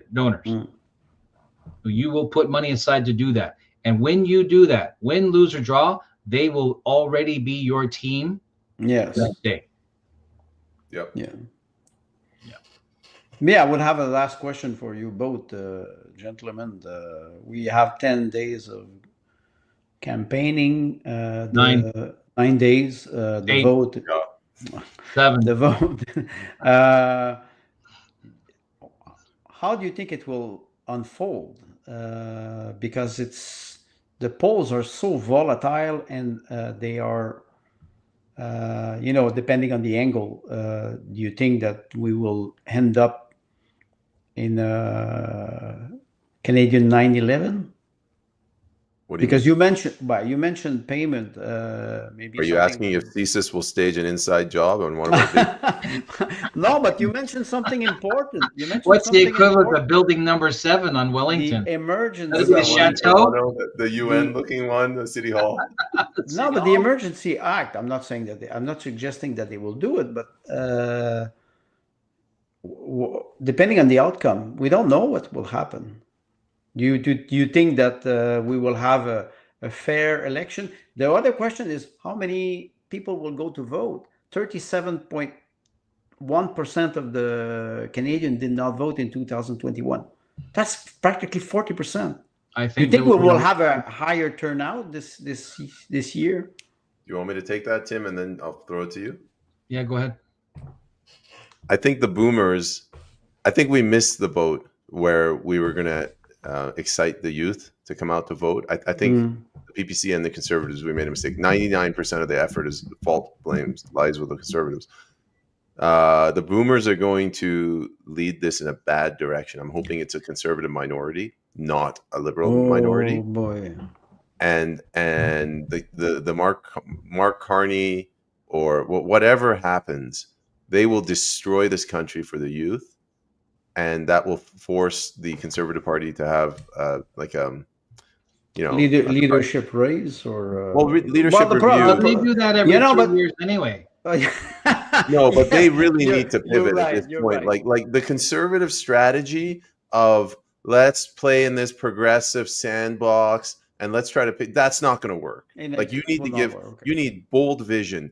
We reject socialism. We will roll back these entitlements. We will dismantle this welfare state that you wouldn't call them boomers, that the previous generation has built. And we will return the vision of running your business, owning your home, raising your family to the youth of this country. And we want your help in doing it. Like that's what they need. And that's what's lacking. Mm-hmm. Tim? So that's the PPC. We are offering you the solutions that you need and you want. You look at the CPC and they're saying, don't vote Liberal. Mm-hmm. Right? They're not offering anything. And people are just attaching to this generational behavior. Well, the Conservative Party is not the party of your fathers, and the Liberal Party is not the party of your fathers. And the Orange Man and the New Democratic Party is not Tommy Douglas's party. It's not even Ed Broadbent's party. And the NDP, we have also a Canadian Orange bad man.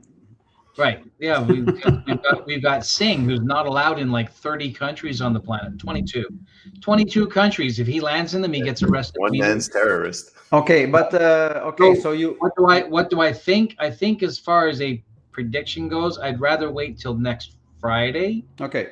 Because I think that that's fair. The false flag Peyman was hinting at is going to happen on Tuesday or Wednesday. Oh. Next. Oh. Okay, so and this I think that there will be a crisis on the cusp of the election. Well, you think it will come with the tariff again? I, I don't. I don't. Okay, okay. Because it has to be something we haven't seen, and it has to be something we can't anticipate. Not something as innocent as bat soup. So the odds are More the sophisticated than that. how do you say this in the racetrack? The bets are closed. The bets are not closed yet. Yeah, I don't. Okay. What do No, I think? that's fair. I That's think. fair. I think. Well, I mean, if we're uniparty, all right, let's do it. Let's do it.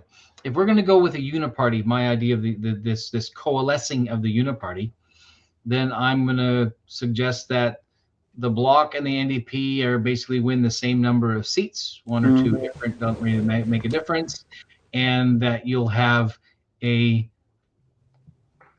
Liberal minority. You think But so? it'll be so tight that they will effectively deadlock, and they will. But that's prorogue.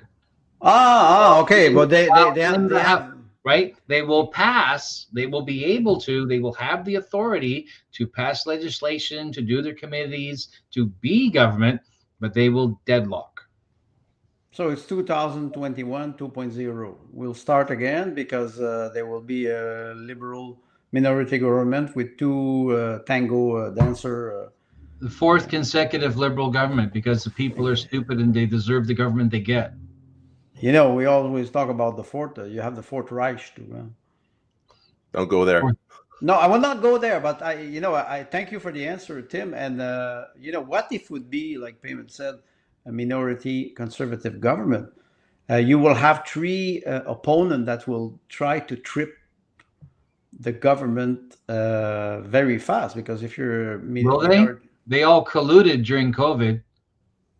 That's a good point. Remember all the claims that we're gonna do a vote or no confidence, and they were limp-wristed attempts. Yeah, you're right. I forgot they were that. Only for the visual. I forgot that. To say that we did it. That's all it was for. It's all theater. It's all theater. So now the House of Commons has turned into absolute theater.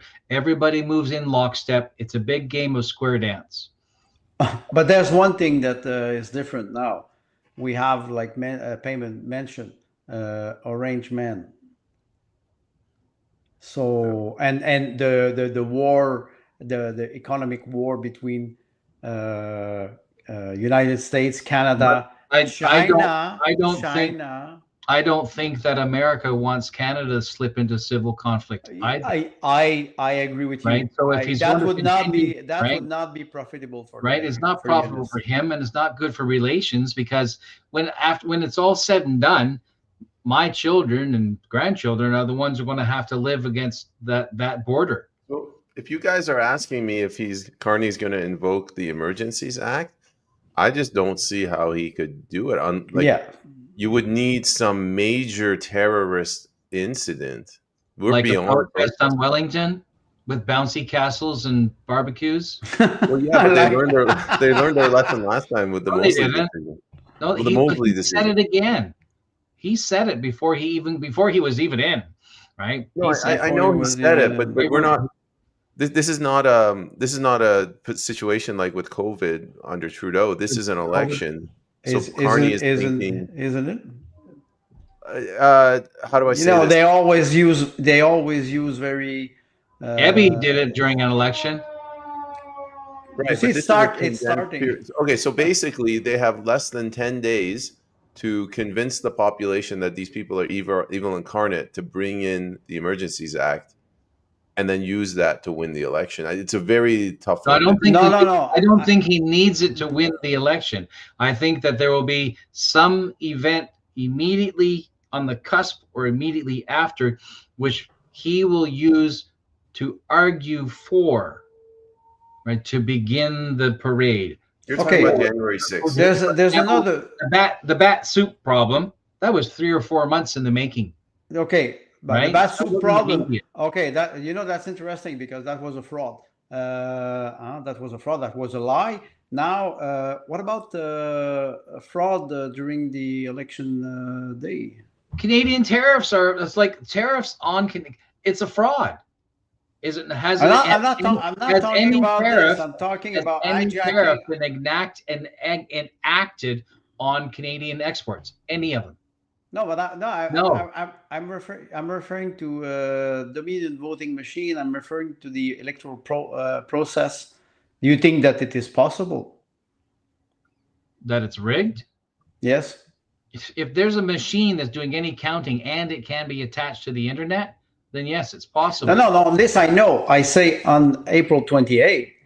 Do you think instead of having evoking the Emergency Act for whatever a terrorist attack or whatever a big event, they would just try to rig the election, like they're moving the goalposts for the debate? It seems like they're not very shy. They don't have to be shy. They're winning. They're winning. They don't have to be shy, right? Well, are they winning? Are they winning? Andre, do you think China would have a problem if Carney said, you know what, we changed our mind, fuck the election? They're already rigging the election. These polls that are that's why I'm referring to exaggerated. That's election interference. Yeah. Well, right. Election 338 Canada. It is like it is. Well, we have. Speaking of 338, this is what dawned on me because I'm a dummy. If you're a corporation and you make your money doing polls, you can be bought. Yes. Full stop. Yes. And I don't all 338s yammering about aggregate and integrity, and they list the 200 or 300 different pollsters across Canada and whatnot. You're a corporation. You are selling a product. You will sell to the highest bidder in the case of data like that. Yes. You can be bought, right? So say there's collusion. I suggest, especially the moment the Green Party was excluded from the debates, the fix was in. Okay, I will refer smaller number of political agencies to manage now, right? And the Greens have already said, well, we're not going to sue. We're not going to make a formal protest. They didn't even make a formal protest. You know why? Because the Leadership Debate Commission is a non-entity. Yes, you're right. Right? But the Leadership Debate Commission ignores Elections Canada rules. But that's why the rule of law. That's why I will refer to 2024 and Donald Trump in the United States in 2020. 2024, they could not rig it. And now in Canada, they tried. It's not because they didn't try. In Canada, what will happen April 28th? What if, okay, let's say like you mentioned, the Liberal win a minority government, or it is the Conservative. They can start to contest the election. Let's say it's the Liberal who wins a minority government. The Conservative could say, wait a second, we contest, we do not accept the result of the election. They could challenge them in court. Is it possible in Canada? Remember Al Gore and Rube. I can't remember his name now. Florida. It was Al Gore and George W. Bush. Jeb. It took 2 months and a half. And they went to the Supreme Court, and Gore lost at the time. Thank God, because he's a lunatic. But it's not better for the environment. At least he can spell potato. Well, my question is, could we see this in Canada? Yes, because the BC count took more than a month. But David Eby is still there. But Andre, I just wanted to say, the courts were involved in that because the court said, your agency is not trustworthy. We will count it ourselves, we will oversee the count. Let me go back to what I see as a deadlocked House of Commons. I call this a perfect opportunity. I'll tell you why. The Abbotsford South Langley race is between a Liberal candidate, a Conservative candidate, and an independent candidate who in the last week are going to effectively be neck and neck, which splits. So before it was Liberals were heavy, really hard to beat somebody who has 40% already, right? Yes. When you are even across the board on the three major party, right? And the independent is, well known, and he has a big endorsement, et cetera, et cetera. That means these three are going to be coming in around lower than 20% each, which means our PPC member has a legitimate opportunity to win, even with a relatively low number, like 25%, as opposed to needing 40% to win. So the opportunity across the board, across the country, is candidates who find that red and blue are neck and neck divides evenly the competition, right? Do you see where I'm going with this? Yes, but now what's And if they can break through that threshold, which is a lower threshold, you will see multiple PPC candidates in the House. what's the strategy to achieve The this? strategy is to say that out loud. The strategy is to tell your strategy, right? This is you. you know how the villain in the last, right? Movies and our comics. 10 days before the election. But the villain has to say, "This is how I did it. This is how I'm going." Right? He has to do that. So PPC candidates who can look at their riding, their district, and say, "Wow, the incumbent and the major players are very, very close," and they pulled down that threshold to win. Yes. Pulled down the threshold, and I didn't have to do it. Right? We didn't have to break 50%. We didn't have to break 40%. We can do this with 25%. So they say flat out, right? They say flat out, come, this is your opportunity for real change. Going back to your original question, Andre, about what happens if they steal the vote, you're going to get a constitutional crisis because that's exactly what I refer to. Like, and Tim, you were asking about the incident. Well, what's going to happen is something's not going to smell right in Denmark, and the Conservatives are going to, I'm assuming, if the Conservatives lose, if the Liberals lose, screw it. But if the Conservatives lose, they're going to come out and make a stink about it. The Liberals are going to slow walk this, and you're going to get very angry people, and they might go in the streets and protest, and then you could get an Emergencies Act. But like, this is January 6th all over again. Well, that's very important what you're mentioning, Peyman. This is where February 14th, because we arrive at the point where whoever wins, we are in a political crisis, and we cannot be strong in Canada if we don't work together. And if we do not, I'm sorry to say this, kick out the 338 traitors in the House. The Liberal, you mean pick out the boxes underneath their feet. Yes, I could refer to that, but I will not. But the idea is that if we are in a constitutional crisis, people will not stand still. Do not forget that the Parliament is prorogued since practically 3 months, and there's no decision, and we are in a international crisis. They have proven that even while prorogued, they can still pass laws. Yes, but you see, China hit United States with 145% tariff on some electronic that is necessary to the military complex. And we are arriving at a level of international political crisis. Mm-hmm.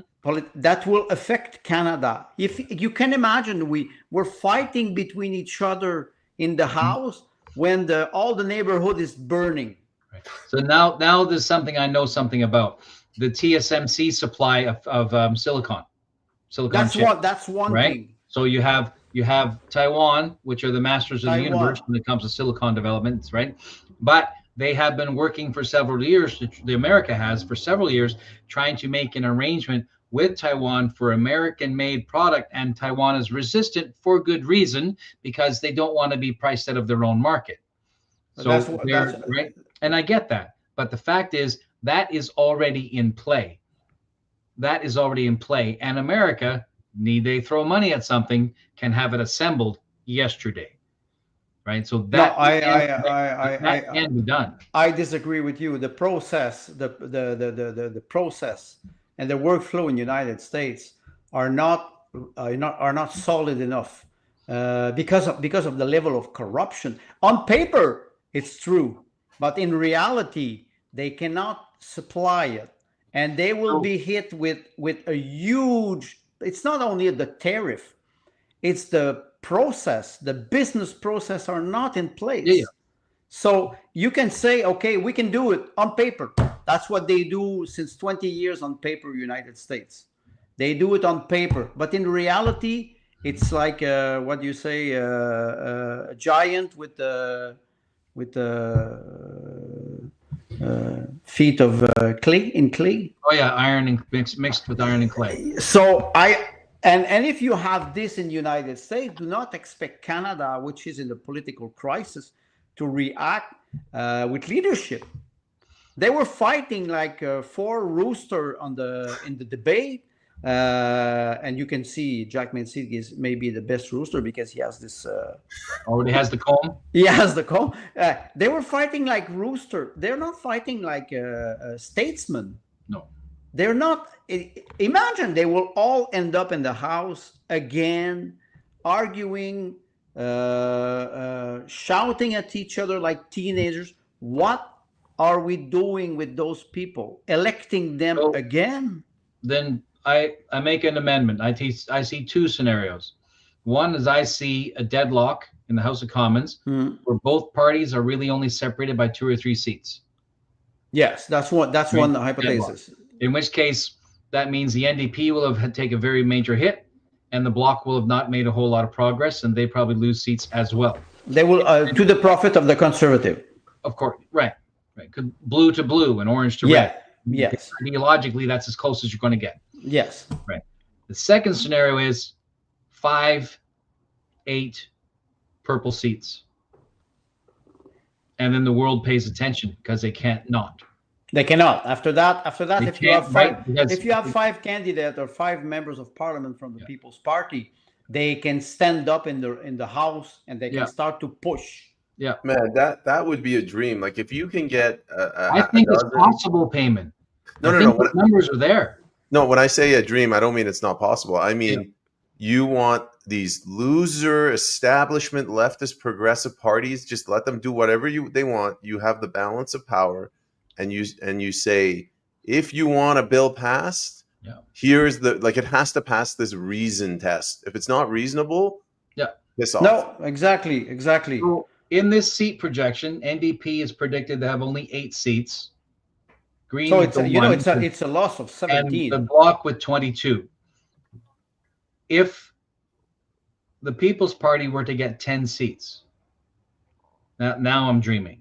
If the People's Party were to get 10 seats, they would effectively hold the balance of power because they would nullify the NDP and force the Bloc to pick a side every time. Every time, and then they would, of course, the People's Party would align with the Conservative most of the time, and they would force the Bloc, like you said, to take a stand. You said, okay, I'm dreaming. First of all, one of my friends used to say, if you want to see your dream realized, just start to wake up. That's the first thing. Then the second thing is that there's a lot of Canadians who are now sleepwalking. And when the April 29, if we have a constitutional crisis, soon I will be very good to say this word in English. I have the problem in French too. It's not only the language. A lot of people will wake up from this sleepwalking. You think so? I think if you are in a stagflation mode and housing crisis and carbon tax or economic crisis. It's 1984. The only people that give a shit about politics are the ones engaged in politics. 1984 has a strategy for the people. 2% of the population comprise the party. It's okay, but you need what? In a revolution, you need 8 to 10% of the population to overthrow a government. Let me give my 2 cents. Or change a regime. Technically, we've been in Canada. We've been in a constitutional crisis for the last few months. Yes, because we've had an unelected prime minister and we prorogued parliament. Nothing's changed. No one's really woken up. I think what's happening. I'm going to talk about BC now. The province of BC is running out of Victoria and Vancouver, And both those areas, the only money is speculation on real estate. So if the housing bubble bursts and these people lose all of their savings, and I would say the young generation will prey on that. So yes, it'll be out the waving real flags. estate market will crash, and we will be able to buy a house 200,000. You know what will because happen? that house that was sold 800 last year. All of these people with the Canadian flag right now, all the boomers, the flags would come down. Every other house that's the youth, they would put up the Canada flag. That's the subprime crisis of 2008. We see the market where it is going now. The subprime was, okay, I have a variable interest rate mortgage at 3%. I have a $300,000 mortgage, and suddenly the rate goes to 6%, and I cannot pay anymore, and my house is devaluated. We are at risk now. Those sectors. Two potential scenarios that will probably both happen. One is BlackRock and the banks start keeping houses that they're lost. Right? You know what will absorb them into conglomerate organizations that rent them out again, right? Or two, the stock market literally begins to play and says, "Oh, by the way, buy in the dip." Well, that's one thing, but you forgot one thing about BlackRock. If you repossess houses, if you repossess 10 houses, it's not a problem. If you repossess 100,000 houses, you will need a milice, or you will need a security guard, because people will say, "You kick me out of my house, I go back in it." They will be put out on the street. Don't forget that we put out all these old people out onto the streets. Then the maid van. Well, the old people, it's difficult because they cannot do an insurrection. We don't have at 65. We don't have the same energy as guys. 25. We're gonna start wrapping it up. I just want to give a quick story. In the elderly one, some guy came up and asked a question. I don't even remember how he phrased it. He's like, "Show of hands, how many of you will support advanced response made?" And I'm like, "What the hell is that?" So apparently it's like advanced response. You give power of attorney, or you just say like, yes. You know how it is. You know how it is. Advanced response. It means that I sign a declaration with a notary or a lawyer, and I give the permission to somebody to ask made for me. Yeah, it's like power of attorney, and I was like, this is getting out of control. It is. Power of attorney to commit murder. It is. Power of attorney to commit murder. To commit murder. Yeah, exactly. And everyone in the room agreed with it. I think the Conservative as well. Definitely the Liberal Green, the NDP, and the Rhino candidate. They all agreed. Well, with the COVID mandate, they wanted to force the injection on people. So we are in this dystopian world now. The political crisis is not. It's not only the politicians, or like you mentioned, Tim. It's all the society that is in a political crisis, and many people, they don't know it. How to avoid this? I don't have the solution, but I'm trying to see what type of scenario will be more probable. I'm gonna do a little plug, and then if you guys want to end it, I'll hand it over to Tim. Let me say one thing, and then you end. If you are a candidate for the People's Party of Canada and you're listening to this podcast, I hope they are. Stop pushing. Do not stop pushing. Every door matters. Every handout matters. Every podcast matters. Every debate matters. There's a very real possibility of putting purple seats into the House of Commons. You could be one of them. Do not give up. Hear, hear. Well, I guess if there's nothing else, I just wanted to add that tomorrow, 3:00 in West Vancouver at our office, 201-2168 Marine Drive, I will be hosting an event. My economic advisor is we're trying to get the youth together and explain to them why it is that they can't own a home. Because these debates, you just go into them, they're like, "Oh, we're going to give a GST exemption so you can buy a home." I'm like, well, how did we get to it? Of course. And he's going to draw a line from the 1970s and the bad banking policies of the Liberals and how it just increased the value. So if you're between the ages of 20 and 45, try to come out. if you're a PPC candidate in the riding, come out. It'll give you good talking points. Again, 3 p.m. West Vancouver. Excellent. I have also an announcement to make. I will have an interview with Nancy Mercier on Tuesday night at 8 o'clock, 7 Atlantic time. And Nancy Mercier is a candidate for the People's Party for the riding of Madawaska-Restigouche. And she's also a very, very strong woman. She's very involved in New Brunswick. She's perfectly bilingual. The interview will be in French. And I know her because last year she was the one who interviewed me to become a candidate for the People's Party. And this is an extraordinary woman. So I invited her to have what I say, a friendly conversation. And that's it. All right. Attend Mr. Milosha's event. If there's a conflict, attend mine first. Go ahead, Tim. It is recorded, so they can watch it after.